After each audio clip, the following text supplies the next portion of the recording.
udah Emir, kita membahas mengenai ekonomi kreatif ya. Ini dalam rangka upgrading pengurus PD DKN Sumbar. Sebelumnya perkenalkan saya Mutia. Ini selaku moderator udah nantinya. Mhm. Dan kira-kira sebelumnya ini boleh saya kulik-kulik sedikit informasi ini mengenai Indo Investor dulu, karena udah Emir selaku CEO dan juga CEO founder dari Indo Investor ya. Boleh cerita sedikit nggak tentang Indo Investor itu sendiri?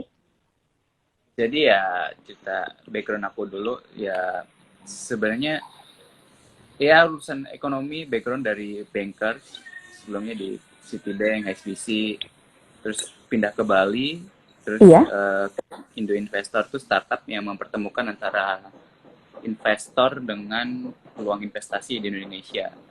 iya, iya, Jadi kalau sekarang kita ada portfolio di agriculture, kita juga mau expand untuk ke renewable energy dan lain sebagainya. iya, iya. Cuma kita ngomongin kreatif ya sebenarnya semua bisnis butuh kreativitas kan gitu. Jadi Benar maksudnya sekali. Hmm. contoh kreativitas di cara apa ya sales.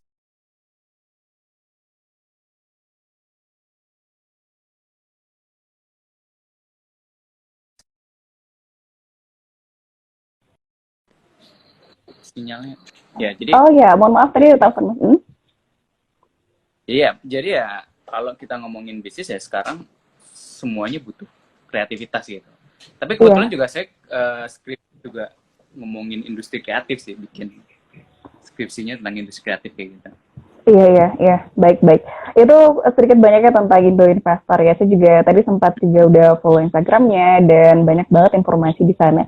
Dah kita langsung ke materi kita di hari ini. Ini udah Emir ya mengenai kenapa sih harus memperhatikan kondisi ekonomi di hari ini, apalagi berkaitan dengan COVID-19 ya.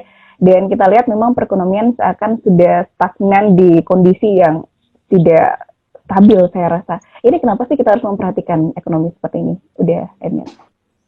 Iya, basicnya kita makhluk ekonomi kan. Maksudnya kalau kita nggak jualan, kita nggak transaksi, ya kita nggak hidup, kita nggak dapat profit, ya kita nggak hidup. Jadi maksudnya kalau apalagi COVID sekarang, contoh sektor yang paling terpukul, saya kan tinggal di Bali ya. Iya, Itu UMKM pariwisata di Bali itu 90% itu bergantung pada pariwisata. benar. Contoh hotel atau misalkan orang-orang yang ngajar surfing, orang-orang yang jual es kelapa di pantai, itu semua mereka semuanya udah banyak dari mereka yang nggak ada pekerjaan gitu ya. Iya, Jadi iya. kalau misalkan kita lihat keadaan sekarang dan kita nggak aware dengan keadaan ekonomi sekarang ya Hmm. kita sulit survive juga ya. Contoh misal bisnis-bisnis apa namanya makanan, mereka kan mostly itu berubah ke channel marketingnya semuanya ke online gitu. Iya, benar, benar. Yang tadinya mereka mungkin punya toko atau retail, mau nggak mau mereka karena costnya tinggi, orang yang datang nggak ada gitu kan, karena PSBB, ya Iya, mau nggak mau ke online gitu. Jadi sekarang kondisinya sudah new normal gitu.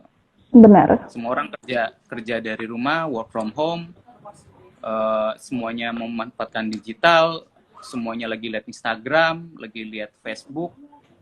Jadi challenge dan opportunity-nya setiap orang harus beradaptasi ya Iya, ke new normal itu, ke arah digital dan juga efisiensi gitu. Jadi pengeluarannya tidak perlu itu tidak perlu dikeluarkan.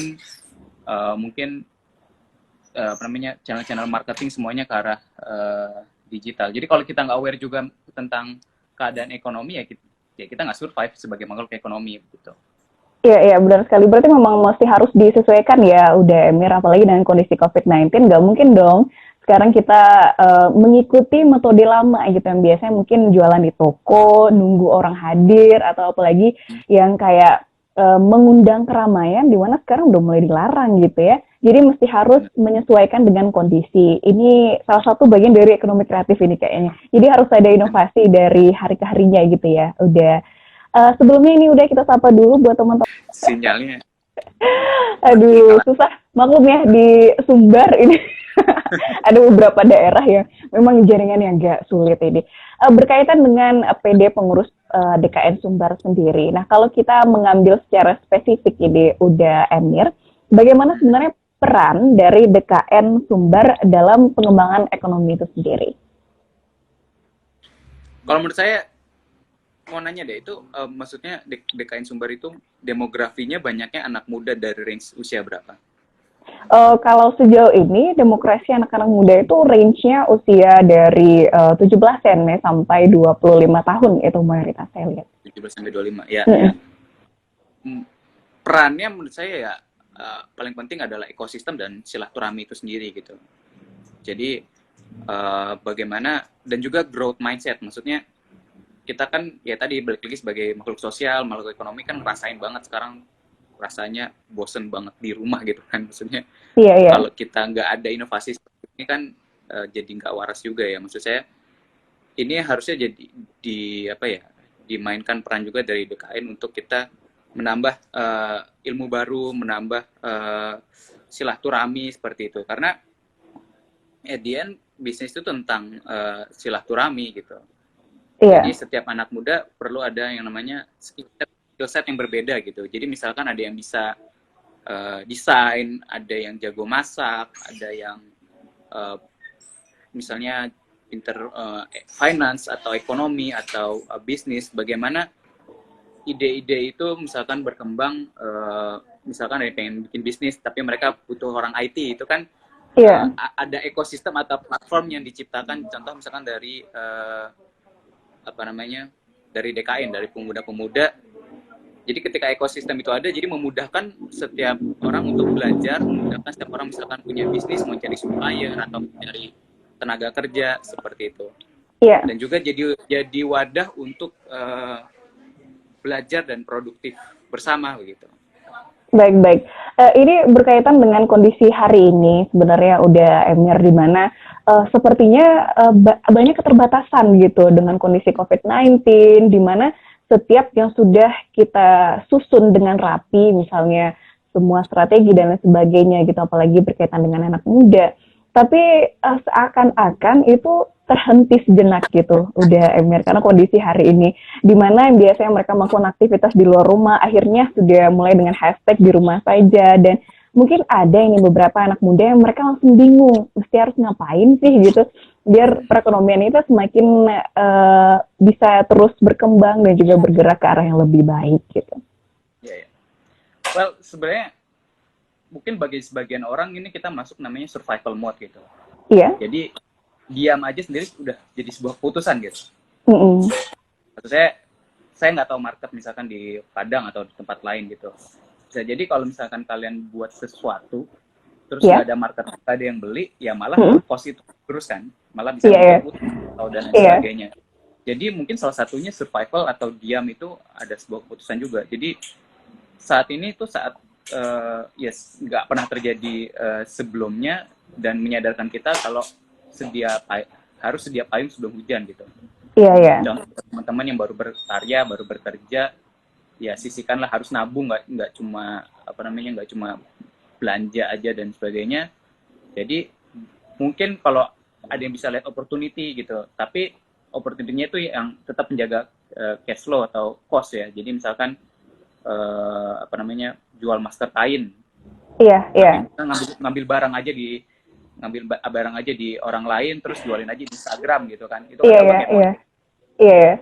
Oke, tahu desain-desain yang lucu, terus untuk masker kain bagaimana, ya sudah, tanya penjahit bisa nggak bikinin, terus dijual lagi di Instagram. Itu mungkin salah satu hal-hal yang bisa dilakukan. Tapi kalau misalkan udah tahu COVID tapi mau buka restoran kan nggak mungkin gitu kan. Iya.